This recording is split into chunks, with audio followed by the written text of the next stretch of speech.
RPSC second grade 2018 का special education का जो क्वेश्चन पेपर था उसके हम टीचिंग एप्टीट्यूड के क्वेश्चन देख रहे हैं। क्वेश्चन कहता है निम्नलिखित में से कौन सा कथन गणित की प्रकृति से संबंधित नहीं है। गणित की प्रकृति से इनमें से कौन सा कथन संबंधित नहीं है। तो यहाँ से हमारे पास है कौन कौन से हैं कि गणित में अमूर्त प्रत्ययों की व्याख्या की, गणित में अमूर्त प्रत्ययों की व्याख्या की जाती है। गणित की अपनी परिभाषा है और गणित की सामान्य अनुमान के क्षेत्र व्यापक होता है। तो यहाँ से यह इसकी गणित की परिभाषा में नहीं आएगा। गणित के जगत जन्य विषय नहीं है, तो यह नहीं है विशेषता। निम्नलिखित में से कौन सा राष्ट्रीय पाठ्यचर्या रूपरेखा के समुचित गणित शिक्षण का प्रमुख लक्ष्य है। इनमें से कौन सा समुचित का लक्ष्य है हमारे पास। तो यह गणितीयकरण के लिए बालकों की योग्यता का विकास, यह लक्ष्य है। नेक्स्ट क्वेश्चन कहता है क्वेश्चन नंबर 133, गणित की उन्नति तथा वृद्धि की संपन्नता के विषय में यह कथन किसके द्वारा कहा गया है। संपन्नता से संबंधित, गणित की उन्नति व वृद्धि देश की संपन्नता से संबंधित है, यह कथन कहा गया है नेपोलियन के द्वारा। नेपोलियन ने यह कथन, इसमें आएगा हमारे पास ऑप्शन ए, नेपोलियन द्वारा कहा गया है। नेक्स्ट है निम्न में से गणित शिक्षण के मौखिक कार्य का अर्थ है। गणित शिक्षण के मौखिक कार्य का अर्थ हमारे पास यहाँ से होगा बिना कागज या पेंसिल के प्रश्नों का हल करना। नेक्स्ट है यहाँ से क्वेश्चन नंबर 135, जो कि कहता है हमारे पास निम्नांकित में से गणित क्लब के गणित शिक्षण की भूमिका होनी चाहिए, परामर्शदाता की यह भूमिका होनी चाहिए। क्वेश्चन नंबर 136 हमें कहता है निम्नांकित में से किस शिक्षक विधि का लक्ष्य विद्यार्थियों की सहायता से सामान्यीकरण करवाना है।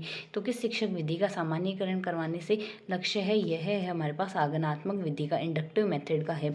निम्नलिखित में से कौन सा समावेशी कक्ष के सहयोगात्मक आकलन की विशेषता नहीं है।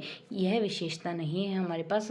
कौन सी होगी, विद्यार्थी की योग्यता व क्षमताओं की आवश्यकताओं पर ध्यान केंद्रित करता आकलन सतत प्रक्रिया और अधिगम प्रक्रिया पर ध्यान केंद्रित करना चाहिए। यह नहीं होगी कि विद्यार्थी का आकलन को निष्क्रिय पाने के रूप में देखा जाए। नेक्स्ट है क्वेश्चन नंबर 138, राष्ट्रीय पाठ्यचर्या रूपरेखा 2005 के अंतर्गत विशेष आवश्यकता वाले बच्चों के लिए बनाए गए फोकस समूह की रिपोर्ट के अनुसार ऐसी कक्षा जिसमें सामान्य के साथ विशिष्ट आवश्यकता वाले बच्चे भी विद्यार्थियों की संख्या अधिकतम कितनी होनी चाहिए। यह संख्या होनी चाहिए यहाँ से 20 होनी चाहिए। नेक्स्ट 139, निम्नलिखित में से कक्ष उद्देश्यों के व्यवहारगत पदों में परिवर्तन के प्रतिनिधित्व नहीं करता। कौन प्रतिनिधित्व नहीं कर रहा है, यह अवबोध प्रतिनिधित्व नहीं करता। ह्यूरिस्टिक विधि का प्रतिपादन किसने किया। ह्यूरिस्टिक विधि का प्रतिपादन MHE आर्मस्ट्रांग द्वारा किया गया है।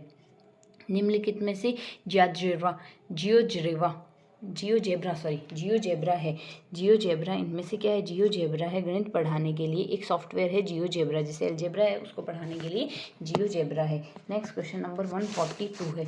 142 हमें कहता है यहाँ से निम्नलिखित में से कौन सा गणित के पिछड़ेपन का कारण नहीं हो सकता। गणित के पिछड़ेपन का कारण इनमें से कौन सा नहीं हो सकता। गरीबी नहीं हो सकता, बाकी शारीरिक विकलांगता, मानसिक विकलांगता, भावनात्मक असमायोजन इसमें कारण हो सकते हैं। नेक्स्ट निम्नांकित में से कौन सा शिक्षक सामग्री का प्रमुख कार्य है। शिक्षक सामग्री का प्रमुख कार्य है ज्ञानेंद्रियों का अधिकतम उपयोग करना। निम्नांकित में से प्रभावपूर्ण ढंग से गणित पढ़ाने के लिए कम खर्च स्वयं द्वारा आसपास के वातावरण बनाए गए उपकरण को कहेंगे। यह उपकरण कहलाएगा हमारे पास यहाँ से आशुरचित शिक्षण सामग्री कहलाएगा। निम्नांकित में से कौन सा कार्य मनोगतात्मक क्षेत्र के मूल्यांकन का सर्वाधिक उपयुक्त उदाहरण है। मनोगतात्मक क्षेत्र के मूल्यांकन का सर्वाधिक उपयुक्त उदाहरण होगा चतुर्भुज की रचना।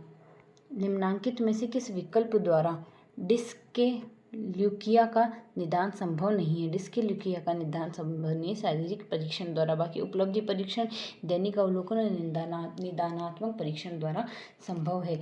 नेक्स्ट है 147, जो कि कहता है निम्नलिखित में से शिक्षक मूल्यांकन प्रक्रिया हेतु सही क्रम है। A अगर शिक्षक, B उपलब्धि परीक्षण, C निदानात्मक परीक्षण और D उपचारात्मक परीक्षण है, तो इसके लिए सही क्रम होगा ऑप्शन ए, जो कि कहता है यहाँ से A से B C D, मतलब पहले शिक्षक उपलब्धि परीक्षण, निदानात्मक परीक्षण और उपचारात्मक शिक्षक, यह इसमें करेक्ट ऑप्शन होगा।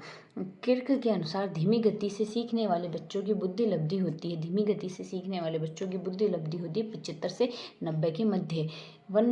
ये हमारे पास 148 था। नेक्स्ट है 149, प्रतिभाशाली बालकों का गणित की कक्षा में सर्वाधिक उपयुक्त उपयोग किस रूप में किया जा सकता है?